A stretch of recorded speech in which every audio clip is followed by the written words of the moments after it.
తెల్లని వస్త్రం గురించి కంటిన్యూషన్ అండి. ఎందుకనంటే ఈ తెల్లని వస్త్రములు చాలామంది వేసుకుంటున్నారు. మరి చెడు పనులు చేస్తున్నారు.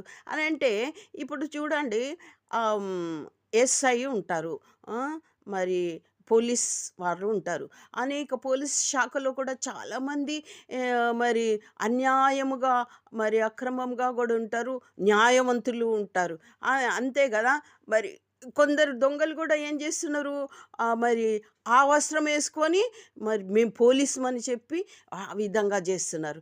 వాళ్ళు అరే! వారు దొంగలు మన డ్రెస్ యేసుకుంటున్నారు అనేసి ఆ ఏఎస్ఐ, సీఐలు వాళ్ళ డ్రెస్‌లు వదులుకుంటుండ్రా?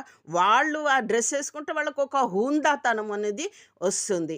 కాబట్టి వాళ్ళెవరో ఏదో చేస్తున్నారంటే, దేవుడు వారిని తెల్ల వస్త్రం యేసుకొని వారు అన్యాయంగా, అంటే పాపం చేసినట్లయితే వారిని దేవుడు గురిగిలుగా తర్వాత తీసేస్తాడు. గురిగిలు, గోధుమలు కలిసి ఉన్నాయి. కానీ ఇప్పుడు వాటిని తీసేస్తే ఈ గోధుమలు కూడా ఇవైతాయని దేవుడు వాళ్ళని అడ్డే ఉన్నారు.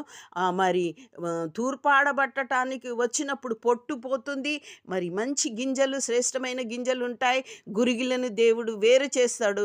అప్పుడు ఎవరు పరిశుద్ధులు, ఎవరు పరిశుద్ధులు కాదు అని తెలుస్తది. అంతేగాని తెల్లని వస్త్రమును మనం ద్వేషించకూడదు. తెల్లని వస్త్రమును మనము ఇది చేయకూడదు. ఎందుకు అనంటే మనం చెప్పుకున్నాం గదా! ప్రకటన 3:5లో జయించువాడు ఆ తెల్లని వస్త్రము ధరించుకొనును, జీవగ్రంథములో నుండి అతని పేరు ఎంత మాత్రము తుడిపి పెట్టక నా తండ్రి ఎదుట ఆయన దూతల ఎదుటను అతని పేరు ఒప్పుకుందుము. అందుకని అక్కడ ఏ విధంగా పరలోక రాజ్యంలో ఏ విధంగా ఉందో సంఘం కూడా ప్రతిబింబంగా ఉండాలి అంటే అందరూ కూడా తెల్లని వస్త్రమును ధరించుకొని సంఘము పరలోక ప్రతిబింబంగా ఉండి, సమానత్వంగా ఉండి, మరి ఏకాగ్రతతో దేవుణ్ణి స్తుతించు వారమై, మరి పరిశుద్ధాత్మ పావురమునకు సూచన కాబట్టి, పావురం తెల్లగా ఉంటుంది కాబట్టి తెల్లని వస్త్రము నువ్వు వస్త్రాన్ని జయించువారుగా, సమానముగాను,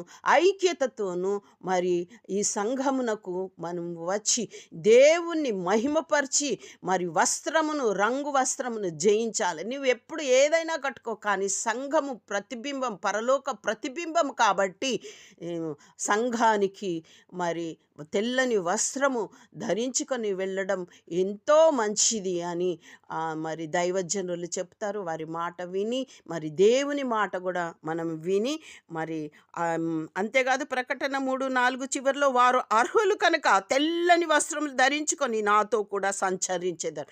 దేవునితో సంచరించాలి అంటే మనం తెల్లని